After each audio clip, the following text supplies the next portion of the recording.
everybody. Looks like we have people joining, and still we have some more joining as we get started. But I'll go ahead and do a brief introduction, and then we'll turn it over to our guest speaker today. So I'm David Adams. I've got today also we have Thomas from Freeze Financial representing their office, and then also Zach from Gentian Financial as well. All of us are hosting this. The name of the presentation today is Sitting is the New Smoking. It's a very interesting topic. We've got our dear friend and concierge nutritionist, Michelle Norris, as our guest speaker. There she is. Michelle's great. She's been working with us for a couple of years. Many of you have joined some of these webinars, hopefully in the past. So that's gonna be her topic today. Also, if you're a client of any of the three firms here today, you do have personal access to her, and you do that through our team. So you could directly reach out to us if you have a specific question or maybe want to do a consult. We can connect you with Michelle kind of through our team. So keep that in mind. A couple of things. We're going to do Q&A. The bottom of your screen, on the kind of at the bottom of the Zoom screen, there should be a, yes, I see a Q&A button there. Just go and ask your question, and towards the end of her presentation we'll make time for those, and we'll go through each of those. So thank you in advance. We will also be recording today's session and sending it out to each of our firm's clients, so you'll get that as well. So without further ado, Michelle, you can take it from here. Or Zach or Thomas, you guys want to say anything? Sorry. Yeah, absolutely. Thank you, David, here representing us here from Gentian in Mequon, Wisconsin. A beautiful snowy day here. And just want to begin with a real positive, folks. I'm extremely grateful for the opportunity for Michelle to share this with you guys. As many of you know, or if you don't, fitness is a huge part of my life. And really just the positive portion of it. And maybe as you go through today, think of who would potentially be someone that you can share movement and fitness with. We have a lot of clients that start their mornings or weeks off, not just alone through the adventure of getting up in movement, but also with friends or family. Because even though I train for ultra marathons in my personal life, without an accountability partner, there's a lot of mornings where I wouldn't get up and do what I have to do. So hopefully this is extremely valuable for you guys here today. And maybe as you go through, think about who you'd want to share this with as well. Great message, Zach. Thanks for sharing that. Thomas? Hey guys, Thomas Madison here. I am representing Freeze Financial Group. Tim is out of the office today, so we just had to step up as a team and try to fill his shoes. But welcome to all of our clients at Freeze Financial Group. I'll share two really quick things. First, I'm super excited about what Michelle has to share with us today and put into practice, mainly because it's not easy, but it's really simple. And I'm a big believer that the more simple something can be, the more digestible it can be, the less complex, the easier it is to put into practice. So we're not talking about walking meditations or like aerial acrobatics today.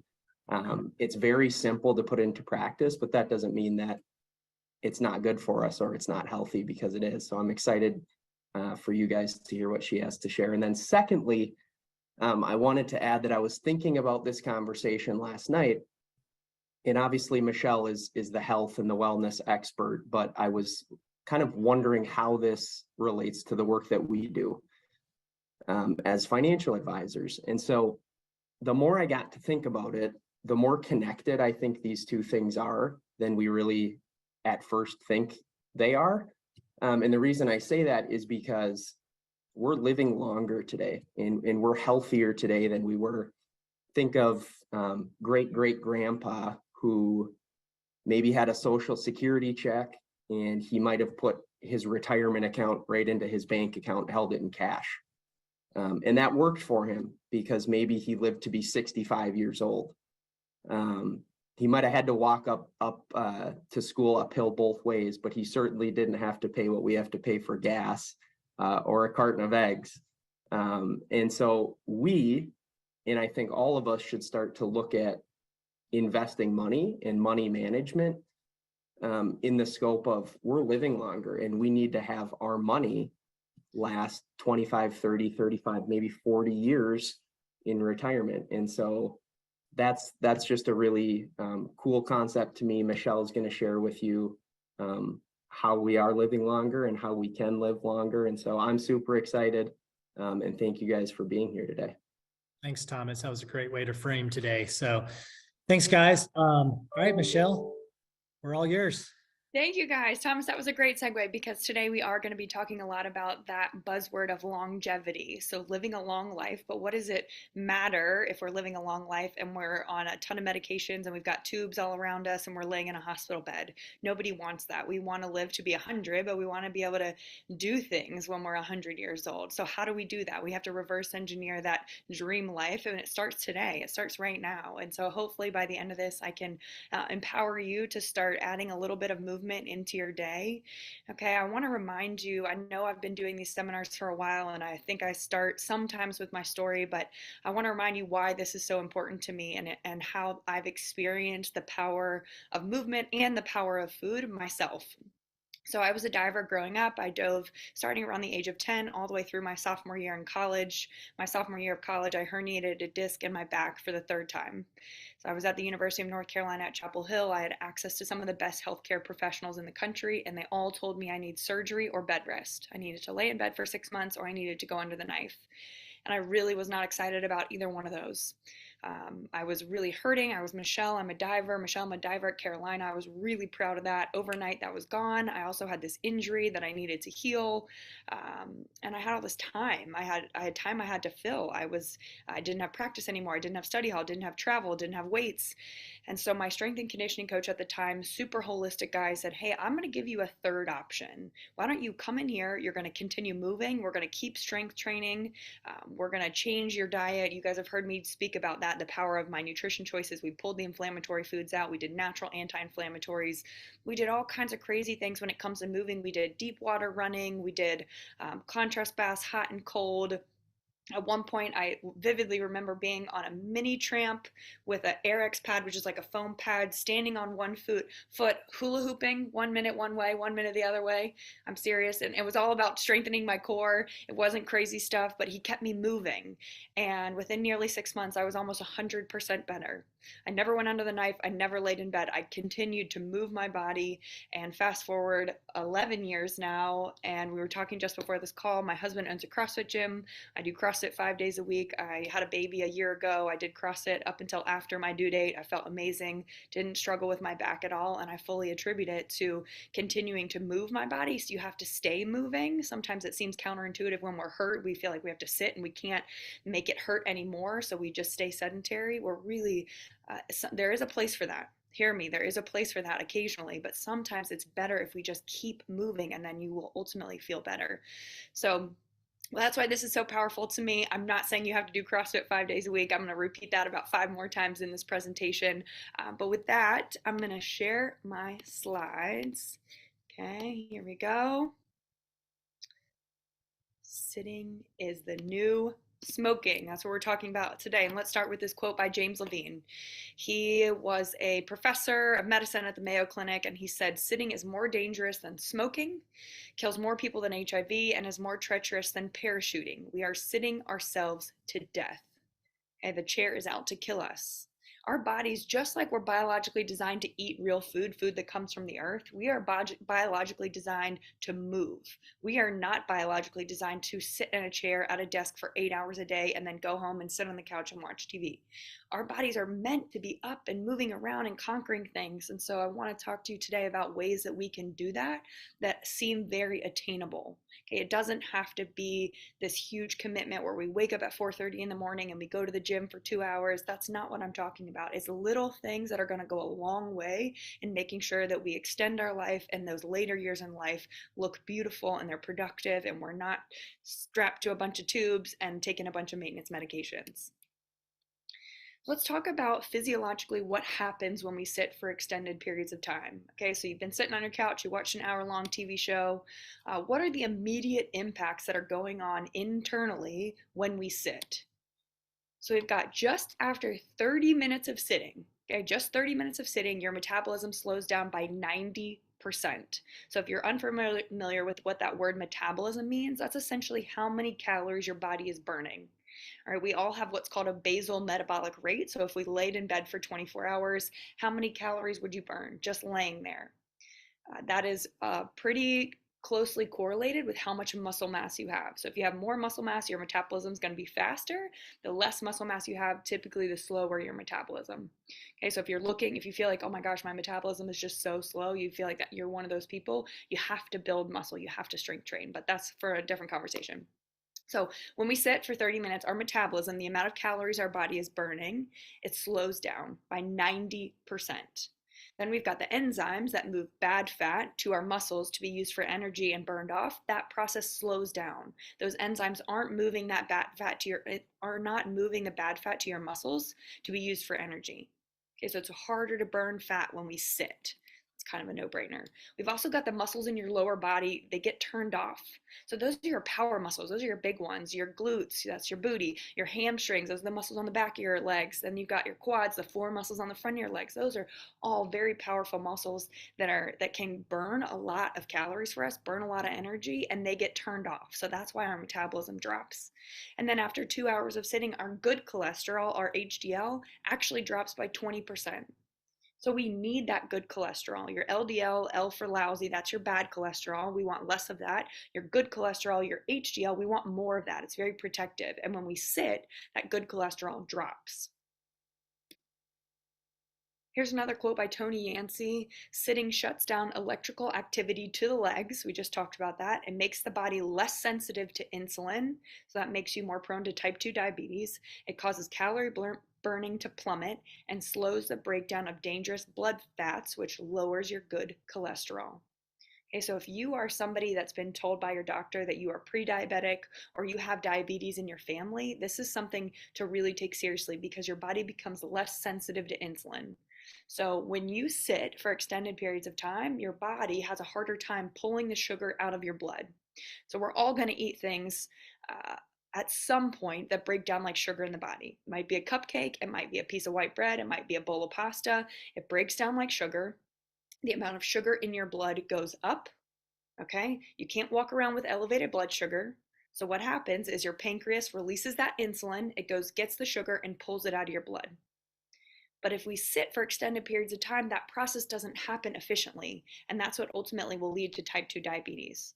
Okay, so exercise is a big part of helping prevent type 2 diabetes. What are the long-term impacts of not moving our body? Okay, we've got cancer, that big scary C word. So this has been studied by many people, but Christine, she's a gal up in Canada. She's been studying how there's a direct link between exercise and breast cancer, colon cancer, lung cancer, prostate, endometrial, and ovarian cancer. Okay, so if you know that you are prone to any of those or you have them in your family, exercise needs to be something that you make a priority. And I believe I've talked about epigenetics before, but I want to remind you guys of this because it's very powerful information. So Duke University down here in North Carolina started studying this concept of epigenetics back in 2000. And basically what they figured out is that for a long time, we thought that if you were given the gene for heart disease or for breast cancer, you were doomed. That's it. You got the gene, you're going to get breast cancer. All right, your great grandma had breast cancer, your grandma had breast cancer, your mom had breast cancer. That's just in the cards for you. And what we figured out, this is so exciting, is that that does not mean that you're doomed. Okay, epigenetics means you are in control of your own destiny. Just because you have the breast cancer gene, the colon cancer gene, whatever it might be, your lifestyle choices can control whether that gene is expressed or not. So I want you to think about it like a light switch. Okay, you can have the breast cancer gene. You might have been given that from your mom or whoever, and you take good care of yourself. You eat well, you exercise, you manage your stress, you sleep, you drink your water, and that gene, that light switch stays turned off your whole life, and you never get breast cancer. But the responsibility lies with you. It's really exciting news that you're not doomed, but we have to do something about it. Okay, and exercise is a really, really big piece of that. Heart disease. Researchers found that men who spend 5 or more hours a day sitting were 34% more likely to develop heart failure compared to men who sit less than 2 hours a day outside of work. So many of you on this call that you work, you sit at a desk for 8 hours, you can't do anything about that, so you think. Stay tuned. But this is talking about outside of work. So you do your 8 hours, then you go home and you sit for 5 hours on the couch, or you're sitting in your car on your long commute, then you get home and you sit on the couch. But if we can minimize the time that we are sitting when we are able, it will reduce your likelihood of developing heart failure. The Nurses study, this is a massive study that's being conducted continuously across the nation. Researchers looked at heart disease. So women who went from doing no physical activity to just 1 hour a week reduced their risk of heart disease by 50%. How exciting is that? So back to my, you don't have to do CrossFit 5 days a week. They went from, they weren't doing anything to just 1 hour a week of physical activity, and they reduced their risk of heart disease by 50%. That is very, very powerful. Another study out of the Mayo Clinic found that individuals who logged 4 or more hours of TV or any kind of screen time outside of work had a 125% increased risk of events associated with cardiovascular disease, such as a heart attack. Okay, so again, when we're not having to stare at a screen, not having to be seated, we need to be thinking about ways that we can move our body. Type 2 diabetes, I touched on this a little bit, but according to the National Institute of Health, sitting decreased the body's ability to regulate glucose in the bloodstream. So essentially what that means is we aren't able to pull the sugar that we naturally are going to consume sometimes out of the bloodstream, and it ultimately will lead to type 2 diabetes. I read a stat the other day that by 2030, if we don't get our nutrition and our lifestyle habits under control here in America, by 2030, that's in 7 years, how crazy is that? 50% of the country will be diabetic. 50%, 1 out of every 2 of us. We have to do something about it. And we can, we absolutely can. We have to make better nutrition choices, and we have to move our body. Cancer Prevention Research Center at the University of Queensland in Australia published a study in 2008 that concluded people who took the most breaks from sitting had reduced triglyceride count and smaller waists and lower BMIs. A high triglyceride count is associated with an increased risk of diabetes. So when you get your lipid panel, that's your LDL, your HDL, your total cholesterol, and your triglycerides. If you have high triglycerides, if you've been told by your doctor you have high triglycerides, you need to take that seriously. So moving your body is a great way to reduce those. Another great way is to take a supplement called Mega 10. Okay, it'll help reduce that triglyceride count. And then things that contribute to elevated triglycerides are sugar and processed oils. Okay, so that's the soybean, canola, vegetable oil, corn oil. We have to minimize our exposure to those. Lastly, the NIH published a study in 2013 stating the amount of time spent sitting was a more important factor for preventing diabetes compared to the amount of time spent exercising. So again, this is really exciting news, because basically what they're saying is it's less about exercise and it's more about just get up, move around, do chores, walk around the house, fix things, tinker, create, and I won't spoil the rest of the presentation, but we're going to talk about different ways that we can just do low-level physical activity throughout the day so we don't just stay seated in our chair all day long. How many of you are standing up right now? I'm just kidding. Maybe by the end you'll all be standing. That's my goal. All right, maybe after this slide. So lastly, and I'm done with the scary stats, okay? It shortens your lifespan. Physical activity, if you are not doing it, you are taking time off your life. 2012 study found that if the average American reduced their sitting time to 3 hours a day, life expectancy would climb by 2 years. You can add 2 years to your life. That's 2 more years with your kids, 2 more years with your grandkids, 2 more years with your spouse, 2 more years doing whatever it is that you love to do here on this earth by sitting less. Researchers in Australia found that adults who sat 11 hours or more a day had a 40% increased risk of dying during the next 3 years compared to those who sat for less than 4 hours a day. And the researchers from the American Cancer Society discovered that women who sat more than 6 hours a day were at a 37% increased risk of early death compared to women who sat for less than 3 hours a day. Okay, so when we sit for long periods of time, we are literally taking time off our life. So if that's not motivating enough, I'm not sure what is. Okay, Michelle, we get it, but maybe you work a desk job. Maybe you have to sit for work, or you have to go to an office where there is a chair and a desk and you have to be focused. Maybe you don't have the luxury of just getting up and moving about whenever you want. You can't just go out and go for a walk or go to the gym or start doing a weight workout right there. So this is what we're talking about today. We're talking about the movement snack. So ways to sneak movement into your workday. If you are retired, this is just ways to sneak movement into your day. Maybe you got a full schedule. Maybe you just really don't enjoy the hustle bustle of a gym, or you don't know what to do. It doesn't have to be about that. And can be a small, simple things that include stretching and body weight strength training, or just walking, that can go so far when it comes to preventing diabetes, preventing early death, preventing cancer, preventing heart disease. All right. So let's talk about a few movement snacks. The first one is consider a standing desk. So if you are someone that has to work at a desk for long periods of time, I really encourage you to consider either buying one. They have some that you can buy. It's like a topper for your desk, and then it just raises up and down. Okay, you can raise your computer up or down, or you can use a box, an Amazon box, use a roll of paper towels. I've done that before. I am 5'8", so I know that if I take the chair that I have been sitting in and I put it on top of the desk, that becomes the perfect height for me for a standing desk. That is currently what I'm doing right now. I'm gonna be very vulnerable and show you my standing desk contraption right here. You would think if I talk about this for a living, I would actually invest in a good standing desk, but I'll show you what I'm working with right now. And this is why this is so important. So on average, you burn 50 calories or more per hour by standing. Okay, so let's follow that. If you stand for 3 hours a day, 5 days a week, that's 750 extra calories a week. In a year, that's 30,000 calories. That's almost 9 pounds. And that's the equivalent of running 10 marathons per year. If you stand for 3 hours a day, 5 days a week for a year, that's the equivalent in calorie burn to running 10 marathons. How cool is that? So it doesn't have to be 3 consecutive hours. You can just do, 10 minutes down or 30 minutes at a time, get to working, and then you sit back down for 30 minutes and you repeat that. Right? But really, it can go a long way. You think like, oh, what's the point? It's not going to do anything for me. It will. It's going to make a dramatic impact.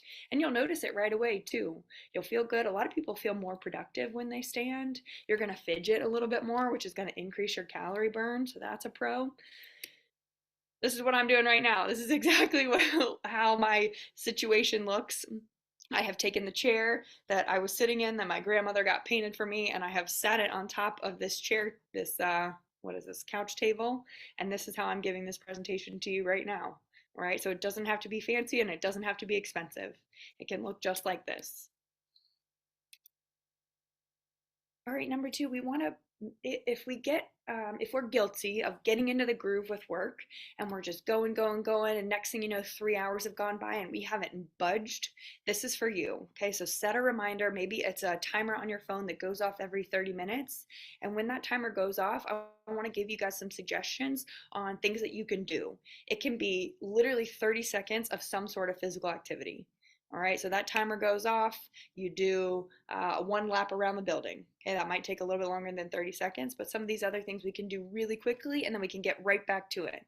But your body's gonna really appreciate even just that 30 seconds of movement. Okay, so get up, do a lap around your building or around your house, or maybe around the outside. You get outside, you get that vitamin D. We get a 2-for-1 there, the walking and the vitamin D. Or we could do 5 push-ups. So I'm gonna actually, can you guys see me? I want to make sure that you can see me. So I'm going to demonstrate some push-ups because exercise, while it's so good for you, it can also create injury if we're not careful. Okay, so we want to make sure that we're doing the right form when we're doing physical activity. We wouldn't want to get hurt and then we couldn't do physical activity. Okay, we want physical activity to be a net positive. All right, so push-ups. When we think about doing push-ups, we want to make sure that our elbows aren't way out to the sides here. That puts our shoulders in a really bad position. Okay, so when you're doing the push-up, I want your elbows either at 45 degrees or more of a tricep push-up down here. All right, if you have a desk and you want to lean up against the desk, as long as your desk is sturdy, you can put your hands on your desk and you can walk your feet back. Okay, and you can come down into a good push-up. Or if you feel comfortable dropping all the way down to the ground, I'm going to demonstrate 2 versions of a push-up. Okay, one's going to be on your knees, and the next one, it's a little bit harder. It's going to be from your toes. And I want you to watch how flat my body is. Okay, my butt's not way up in the air. I'm not sagging. Okay, my head position is neutral. I'm not looking down at my feet. I'm not looking way straight ahead with my neck arched like this. So I want you to watch. From your knees is a little bit easier, and then up on your toes is going to be a little harder. If you're at home and you want to do this with me, I would encourage you to do it. Please feel free. Just make sure you don't get hurt, okay? That's why I'm demonstrating. So the first one, from your knees. All right, please excuse my bare feet. All right, so I'm gonna come down. I've got my elbows pinned to my side, straight to the ground and back up. Okay, or you can come up on your toes. Okay, nice flat body right there. All right. We've also got air squats. So this is a great one. Another way to talk about this is, or that some people call this, is just a body weight squat or a sit to stand. All right, so this is where we're sitting in our chair and we stand up. We sit back in our chair and we stand up, or you can push the chair away and we can just do those regular air squats. So again, I'm going to demonstrate this for you. A couple of things to note is that you want your toes pointed straight ahead, okay? And you want your knees to track towards the outside of your toes. Okay, you don't want your knees to crash in this way. Okay, you want your knees to track towards the outside of your toes. All right, so I'm going to put my hands out in front of me for balance. I'm going to squat down and I'm going to stand back up. Okay, squat down and stand back up. You don't see my knees crash in. See the difference? Okay, so we want to make sure our knees are tracking towards the outside of our toes. Squat down and stand back up. My chest is up tall. I'm not falling over this way. Okay, I'm not up on my toes. My weight is more in my heels. Those are all very important things to think about when you're doing those body weight squats. Okay, squeeze your glutes at the top. We want to recruit that big power muscle. All right, our glutes get turned off when we sit for long periods of time. So make sure that you squeeze those glutes at the top. You can do jumping jacks, you can step, or you can do jumping jacks. We all know the jumping jack. All right, you can hold a plank. This is basically the top of that push-up position. It's really good for your core. If you struggle with back pain, a good thing to remember is that we have to strengthen our core so our back is supported. And a way that we can do that is through that plank. Okay, so I'll show you that right there. All right, so my hips weren't sagging, my butt wasn't way in the air, wasn't way down. All right, and then I'm going to show you this amazing stretch. This is my favorite stretch. It's called a lunging hip flexor stretch. Okay, so we're going to get into a long lunge and we're going to stretch our back hip. We can do this with two ways. We can do this on the ground or we can use our chair. Okay, so if you have a chair that's not on wheels, hear me, it can't be on wheels, okay? You're going to put your back knee up on the chair and then you're just going to sit into it, okay? So I feel this stretch in my right hip right here. My back knee's up on the chair. I've got my left leg bent a little bit, and I feel a big stretch in my right hip. All right, we can conquer that same thing by coming down on the ground into a long lunge. I've got my left leg forward. I'm going to sit my hips forward, and I feel a big stretch right here in my hip, okay? If you feel comfortable, you can bring your hands down to the ground. But essentially, when we sit for long periods of time, our hip flexors get really tight. So our hip flexors are those muscles on the front of our hips that come down into our quads. And when we sit, they get shortened and they get really tight. And so that can lead to low back pain, that can lead to hip pain. So we need to stretch our chests. Sorry. That's my next stretch. We need to stretch our hips. Okay, another thing that happens when we sit for long periods of time is that we end up in this posture right here. Okay, our shoulders get rounded. We're typing, we're eating, we're driving. We're always here. We don't do enough stretching our chest and strengthening our back. We'll get to the strengthening our back piece on another slide, but for now, we need to find ways that we can stretch our pecs. So your pecs are your muscles right here, pec major, pec minor, and they get tight, and so that pulls your shoulders forward, and your back is weak, so it's easier for your shoulders to come in, and then that ends up with a shoulder injury. Okay, it's a shoulder injury or we have neck pain. So we have to stretch our chest. So one way we can do that is just by putting your arms out to the side and squeezing your shoulder blades together. So if you guys want to do that right now with me, you'll feel your back engage and you'll feel this open up. You'll feel a big stretch across the front of your chest. Another way to do that is in a doorway. So put your hands on either side of the door, and then I just want you to push your head through the doorway. Okay, you're gonna feel a big stretch in the front of that chest. It feels really good. So even just doing that for 30 seconds, when that 30-minute timer goes off, that can be very beneficial to your body. Lastly, hip circles. I know this feels like maybe Jane Fonda-ish, but it goes a long way. So I was an intern with the men's basketball strength and conditioning coach at Carolina, and I had never done a hip circle before in my life. I thought they were pretty worthless. But every day before they did weights, the boys had to do hip circles. So 10 one way and 10 the other way. So there's got to be something to it if those North Carolina basketball players are doing it. That looks just like this, hands on the hips, and we're going to go hip circles, 10 one way, and then 10 the other way. Okay? So consider that. Like I said, every 30 minutes, it doesn't have to be a full workout, just a few seconds of some kind of movement just to get that blood flowing again, get that metabolism going, get those lower body muscles turned on. All right, so now we've got a few things that we can do to upgrade our environment to make us more excited about working out, or we have little tools that we can do a lot with, little pieces of exercise equipment that are easy to store, go right under your desk, go right in a closet, that will go a long way. All right, the first one is the doorway pull-up bar. It's depicted here on your screen. It's just that pull-up bar that goes right in the doorway. And it's not necessarily me saying that you have to be able to do pull-ups. That's not it. Okay, but it is really beneficial to have that for a number of reasons. So one, just to do a dead hang and just open those shoulders up. Think about, when was the last time you put your arms above your head and really just reached up nice and tall? We don't do that enough. This is not like a normal everyday position.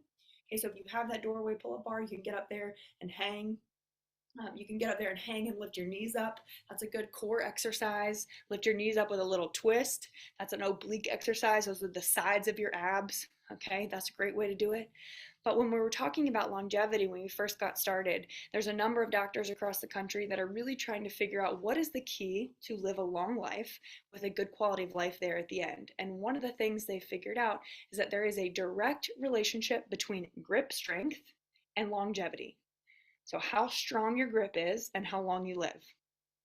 And there's a lot of things that go into that. It goes into your strength. It goes into, when we get older, we're more susceptible to falls. If we have better grip strength, we can maybe hang on to something and not hit the ground. But there's whatever it is, there's a direct correlation between grip strength and longevity. And so Dr. Peter Attia, he has a goal for his patients that come to his longevity clinic. There are folks that are really trying to work on this. And if you are a female, he wants you to be able to hang from a bar. So whether that's a bar in your doorway or a bar at your gym, or maybe you've got a gym in your garage, some sort of pull-up bar, be able to do a dead hang, feet off the ground for 90 seconds. Okay, 90 seconds, minute and a half. Men, he wants you to be able to hang for 2 minutes. Okay, that should be the goal. And that's actually he says specifically for folks over 50, that should be the goal. So anybody under 50, we got to be doing more than that. 50 and older, 90 seconds for women, 2 minutes for men. So that's your homework. I want you to go find a bar and hang from it and see how long you can hang. And then I want you to work your way up to it. So maybe this is one of your movement snacks. That timer goes off and you're like, okay, I'm going to go do my dead hang. I'm going to see how long I can go. Right? It's a great piece of equipment. You can do a lot with it. I'll tell you guys a funny story. So when I was growing up, my dad had a pull-up bar in the busiest doorway in our house. I grew up in a sports family, very competitive, but not in a not in a too much kind of way. We were very competitive and we loved it. But there was a pull-up bar in the doorway, and anytime any of us or any of the neighbor kids were to walk through that doorway, we would do 3 pull-ups. That was the goal. You had to be able to do 3 pull-ups. He encouraged everybody in the neighborhood to get that, and I love that. I love that memory so much. We would have competitions, who could hold our chin above the bar the longest, who could do the most pull-ups. My sister holds the record. I think when she was like 3 years old, she could do 17 pull-ups. It was just ridiculous. She still is incredibly strong, but I really appreciate that my dad instilled that into us at a young age. All right, move on. The mini TheraBand. This is right here. $2.50 from the Perform Better website. Okay, I ordered a bunch of them. They have different strengths, and this little thing right here can do so much for you. All right, this was a big piece of when I was working for a youth soccer club. My job, I was hired to do strength and conditioning and nutrition, and one of the big things that I was told that I needed to tackle was injury prevention. So before I got there, we had a ton of ACL injuries, and ACL injuries, one of the things that contribute to that is lack of strength, specifically in your glutes, your glute med. So that's like the side of your butt. Okay, so we had to strengthen their hips, and this was one of the ways that we did it. So you put this little band around your ankles, and then you can take steps sideways, you can take steps forwards, take steps backwards, and you're going to feel it all in that hip girdle. Okay, so in the top of your butt, the side of your butt, the front of your hips, and that's all going to help prevent injury. It's going to strengthen those hips. It's going to prevent falls. Okay, so this is really, really important. $2.50. Yellow is the easiest, then it goes green, then blue, then black is the most resistance. I'm going to demonstrate this for you really quick. So the band is going to go around my ankles, and then I'm just going to do a couple side steps, side to side, and then front and back. Okay, so I want you to watch how you can utilize this.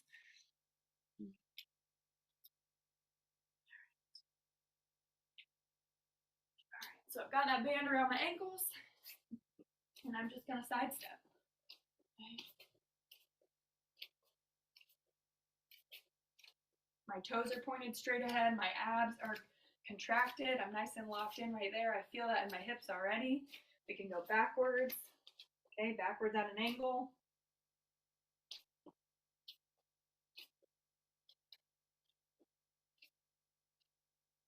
You're also welcome just to do taps.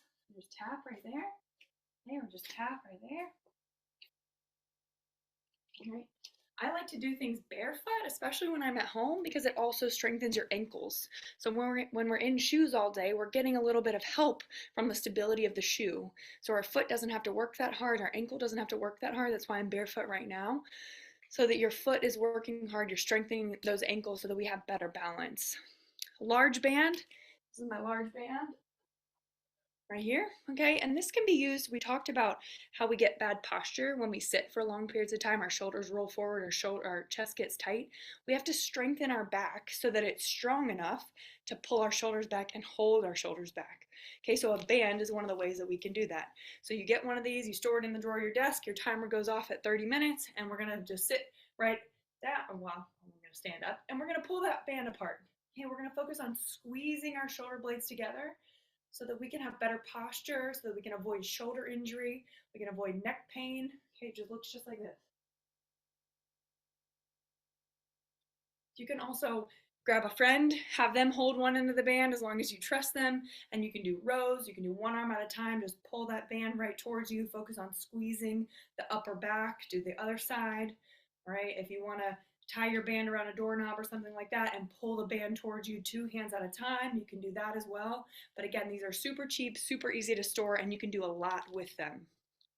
Kettlebell looks like kind of like a dumbbell, but there are full workouts you can do with the kettlebell. It's a piece of equipment. It's weighted anywhere from 5 pounds to, I think they go as heavy as a couple hundred pounds. You see people doing kettlebell swings where they swing the kettlebell up over their head. Maybe they press it up over their head. You can do a full body workout with one piece of equipment. It's about this big depending on the weight that you get. And if I am talking to you and you are interested, you're like, oh my gosh, I have one of those. It's been collecting dust in the garage. I didn't know I could do a full body workout with it. Please email me. I would love to put together a workout specific for you, specific for your needs, wherever you are on your fitness journey, so that we can dust that kettlebell off and put it to good use. A physio ball, lastly, that's one of those big yoga balls. It's typically about this big around, and you can do all kinds of stuff with it. You can work your hamstrings, you can work your core, you can work your upper body. It is a little bit bulkier to store, maybe not the best thing to bring to the office and have in your desk. Well, I guess you could sit on it. So a lot of people use those physio balls to sit on as a chair because it's a more unstable surface, so your core is having to be engaged while you sit. I sat on it a lot while I was pregnant. You see them sometimes in the birth centers of a hospital, a pregnancy ball. It's just that big yoga ball and you can sit on it. But I recommend maybe investing in that. It's a pretty cheap investment and you can do a lot with it. So again, if that's something you already have but you have no idea what to do with it, please email me. I'd be happy to send you some videos and some workouts that you can incorporate that physio ball with. Okay. Walking meetings. Okay, so if you are still working, I really recommend thinking about booking walking meetings. So whether that is somebody in your workspace and you had planned to meet in a conference room or they were going to come to your office, say, hey, why don't we go outside and go for a walk and we can walk and talk. You can voice record the whole meeting or you can voice record notes as you go. I know note taking is a little bit difficult when we're walking, but really consider trying to encourage not only yourself, but someone around you to get up and go for a walk. Maybe it's a phone call. Maybe it's this meeting right now. You get up and you decide to take off and go for a walk for the rest of this presentation. Put your headphones in, go out in the sunshine, walk and talk. If you're out of breath like me right now from doing some exercises you end up out of breath because you're walking, just explain to whoever it is on the other end of the line, hey, I'm doing a walking meeting. You should try it too. I feel so much better when I do it. We talked about at the beginning of this presentation, encouraging someone to be your accountability buddy, encouraging someone to exercise with you. This is one way that you can do that. Drink lots of water. We've talked in the past about how much water you need on a daily basis. So as a reminder, you need 50% of your body weight in ounces per day. So if you weigh 200 pounds, this means you need 100 ounces of water every day. If you are doing high levels of physical activity, for every hour of physical activity, you need an additional 15 ounces. Okay, so maybe just start with, maybe water's a difficult thing for you, so we're just going to start with the goal of 50% of your body weight in ounces per day. Right. I really recommend you get some kind of cup or water bottle that goes around with you. This is 24 ounces. I try and get 4 of these every single day. Make a goal for yourself. Remember how many you've consumed. Maybe it's one of those water bottles that says by 9 a.m. you got to drink this, by 12 p.m. you got to drink this, and it encourages you to make sure you're drinking water consistently throughout the day. When we do that, we're also going to have more trips to the bathroom. When we're going to the bathroom more, we have more movement. We're also walking to the water cooler more, so that's more movement. So it's just another way to get up and get moving. Okay, so that those lower body muscles don't turn off, so that our HDL doesn't drop, so our metabolism stays moving. Invest in a smartwatch. So they make some really incredible, very affordable smartwatches these days. I think they have one on Amazon now that looks very much like the Apple Watch, and I think it's 35 bucks. It'll track your steps, it'll tell you when you've been sitting too long, it'll encourage you to reach a daily step goal or movement goal, motivate you to meet your exercise needs, it'll let you communicate with other people, maybe you compete, hey, how many steps did you get, or how many exercise minutes did you get? We all know there's people that have the Apple Watch and they have to close their rings every single day. They have to finish their closing their rings before they can go to bed. I love it. I love the motivation. Whatever it takes to get you motivated to move, I really encourage you to capitalize on that. Okay, so maybe a smartwatch is it. All right, so if those scary stats didn't convince you to move more, I want to leave you with this. And this is straight out of a YouTube video conducted by a guy named Dr. Mike Evans. He did the YouTube video, maybe you've seen it, it's called 23 and a half hours. If you've never watched it, it's 9 minutes long, and I highly recommend you watching it. Okay, and if you have watched it, I'm sorry, then there's a spoiler alert. But if you haven't, let me tell you a little bit about it. So Dr. Mike Evans, he's a staff physician at St. Michael's Hospital. He conducted a research study. Okay. His research study found participants who received the treatment. We're going to leave the treatment a secret for now. I want you to be thinking as I read you these stats, what might the treatment have been? Okay, so participants who received the treatment with arthritis in their knees had a reduction in pain by 47%. The treatment reduced progression to Alzheimer's and dementia by 50%. Participants at high risk for diabetes, they had a reduction of progression to diabetes by 50%, reduced anxiety by 48%, and 30% of those who received the treatment were relieved of depression. All right, so wherever you are, as you're watching this, I wonder what you are thinking of when you are thinking about the treatment. What could it be? And let me tell you what that is. It was walking for 30 minutes, 3 times a week. It was not a drug. It was not an app where you had to meditate and walk and log your food and log your water. It was just walking for 30 minutes 3 times a week. How encouraging is that? So again, I'm not talking about doing CrossFit 5 days a week. We just have to get up and we have to move. And it can look like walking for 30 minutes 3 times a week. Reduction in arthritis, reduction in progression to Alzheimer's, reduction in diabetes, reduction in anxiety, reduction in depression.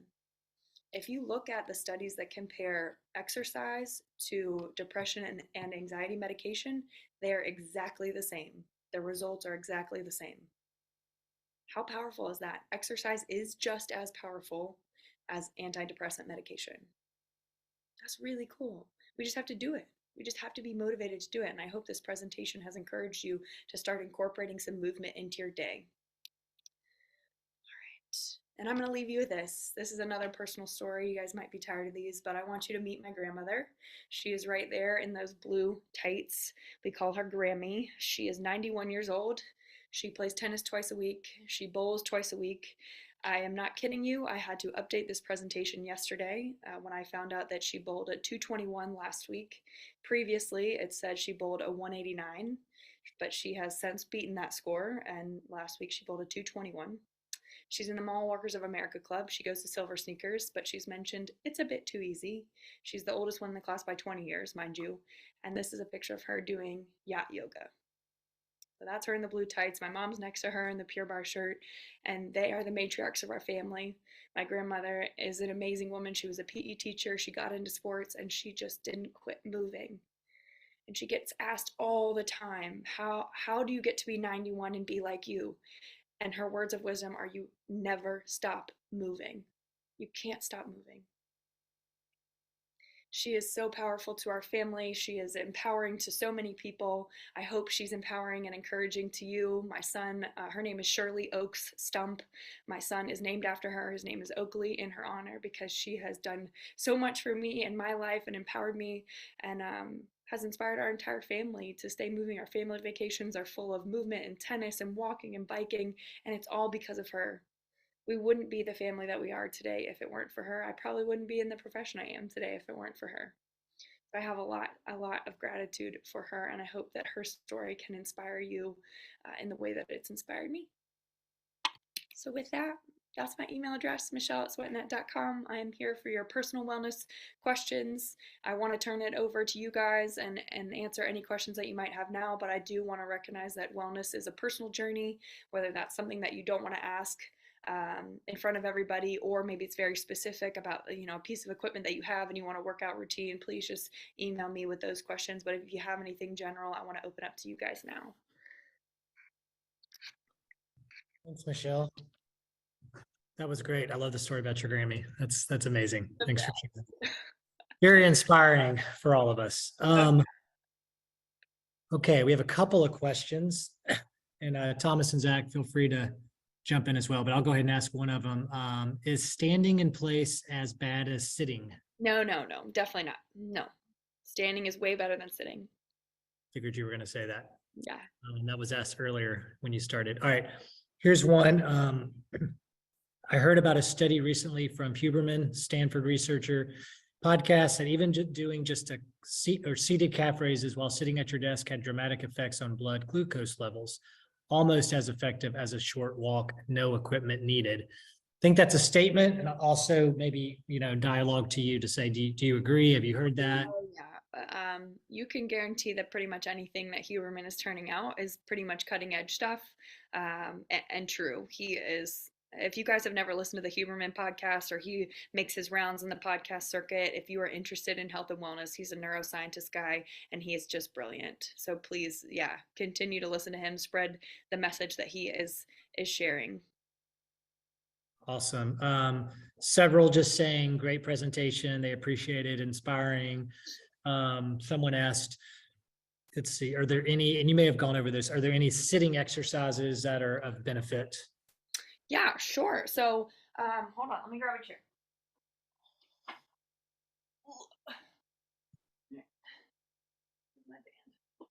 All right, so a lot of those things that we talked about, you can do sitting. So you can put that band around your ankles, and you can do that exercise sitting. You guys can't see my feet. Okay, so same thing here. We can pull this band apart here, okay? Strengthening that back. You can have a friend hold the other end of this band and pull it straight back like this. You can stretch your hips by putting one foot over your knee, and then I just want you to press that knee down, okay? Press it down. You should feel stretch in the outside of your hip. Same thing, other side. Cross that foot over your knee and then press. I'm pressing right here, and I feel stretch in the outside of my hip. All right. That doorway stretch that we don't necessarily need a doorway for, just put those arms up like a goalpost, stick that head forward and really squeeze the shoulder blades together. You should feel a stretch across your chest here. All right, this little mini blue TheraBand, we can put that around our ankles and we can just do taps. Okay, little ankle taps this way, do it this way, working the side of our glute. All right.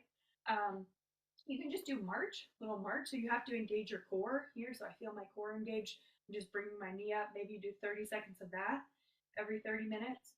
All right.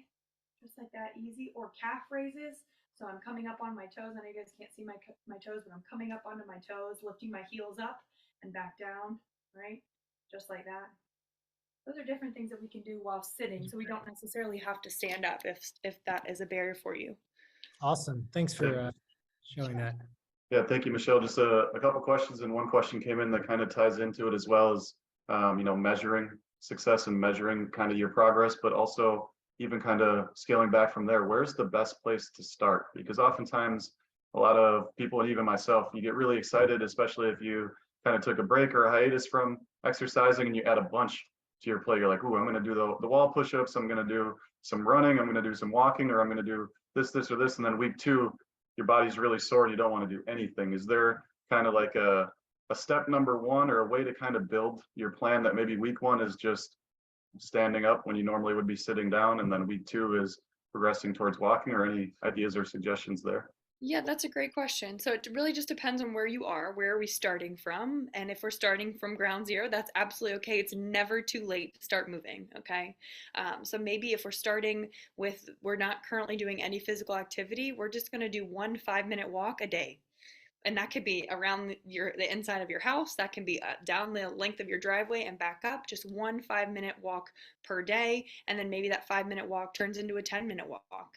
And then ultimately, we're getting to that place where we're trying to make it 30 minutes. And if it's only 30 minutes 3 times a week, that's okay. But we want to just start with it, just even 5 minutes of dedicated time to move the body. So 5 minutes of, pulling that band apart, and we're going to do a stretch, and that's good for the day. And then the next day we're going to do 2 of the other things that we talked about.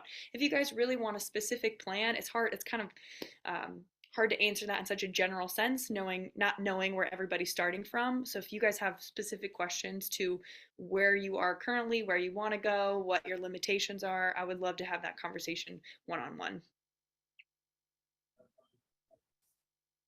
Did I answer that whole question? Great.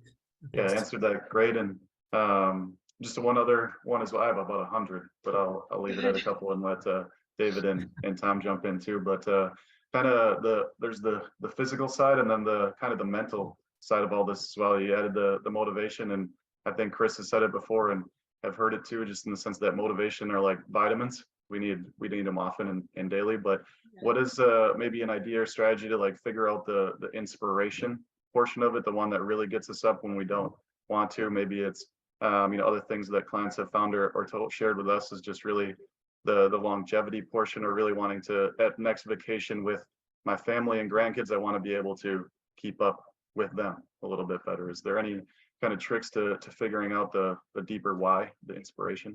Yeah, that's a great point. It is the generations. I want to be able to go on vacation with my family. I want to be able to do things on vacation with my family. I want to watch my great grandkids. That's my grandma now. She's got 1 great grandkid, and she is motivated to see him live the longest, be with him as long as she possibly can. And I feel confident that she's got many more years with her namesake. I like the accountability buddy piece. I know we talked a little bit about at the beginning, but finding a friend, or maybe it's a brother, sister, a daughter, son, to help you get motivated. Hey, we're going to do this together. And when you don't want to do it, they're pulling you out of bed. And when they don't want to do it, you're pulling them out of bed. But yeah, you definitely have to have a purpose beyond, well, Michelle told me I need to, because that's only going to last for the next week. So you have to find your why. And it might look different for everybody. Couple questions that I'm sifting through here for you, Michelle. The first is, can you just demonstrate a wall push-up for people that might not be able to do them on their knees or from their toes? Yeah. Sorry, let me move my gym around here. All right. Can you guys see me? Can you see me over here? So basically, you're going to put your hands on the wall, and the further your feet are walked backwards, the harder it's going to be. So the more of an angle, okay, the harder it's going to be. The closer your feet are to the wall, the easier it's going to be. Okay, so watch.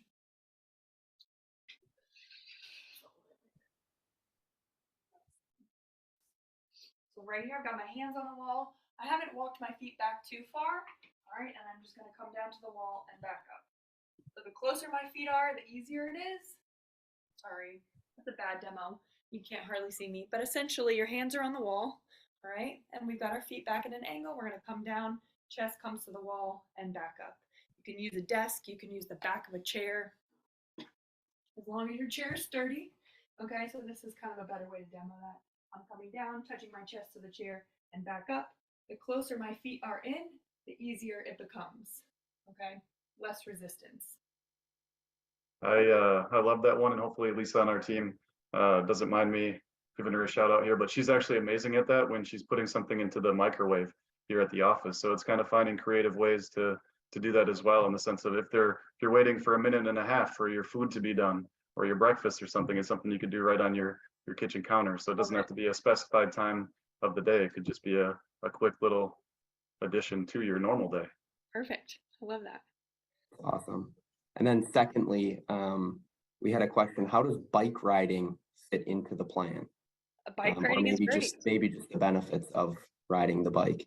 Yeah, same as walking. So rowing or bike riding or elliptical, it's all the same. So if you wanted to replace the treatment, that 30 minutes of walking a week, it could be 30 minutes of rowing, 30 minutes 3 times a week of rowing or elliptical or biking. It would be the same. Okay, if you want to get underneath your desk, they make little like a peddler kind of. That's another way to, if it hurts to stand for long periods of time, or you're suffering from an injury, nursing something, invest in one of those little peddlers and you can keep your feet going underneath your desk. What else we got? Oops, there we go. I think that's all the questions. Michelle, that was fantastic as always. Very inspiring. I think we're all going to go move now. I'm about to go walk Jolene around the block, get her moving too. She's on the couch sleeping right now. So I think this applies to animals as well. Mm-hmm. It does. But thank you. And everybody listening, thanks for joining. Each of our offices will have a recording available probably in the next week or so. And we'll get that to you if you want it. And then just if you're interested in learning more, I have a specific question for Michelle, just reach out to our teams and we will facilitate that for you. And yeah, Happy New Year to everybody. Let's keep moving. Yeah, thank you guys so much. I really appreciate it as always. Okay, thank you so much. Bye, everybody.